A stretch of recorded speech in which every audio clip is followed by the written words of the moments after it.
connection with God is like how I breathe. Times na malakas, may times na mahina. Parang lifeline. Siya scriptwriter ko eh. Father and daughter. Having a relic. You cannot live not breathing. So I cannot live without God. Di naman din pwede na hindi nawawala yung connection, hahayaan ko na lang din na may times na mahina.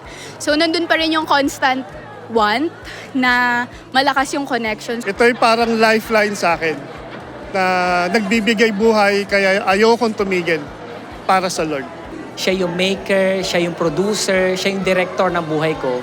Talagang ang galing ng Panginoon dahil since ang Diyos nabubuhay sa future bukod sa nakaraan, alam niya kung paano i-direct. Pagka-ama kasi, alam mong di ka pababayaan.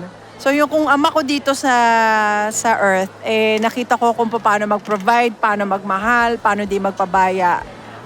Lalo na, ganun yung nararamdaman ko sa kanya. Kaya yun ang una na relationship ko sa kanya. Father and daughter. Sumunod na lang yung servant, master.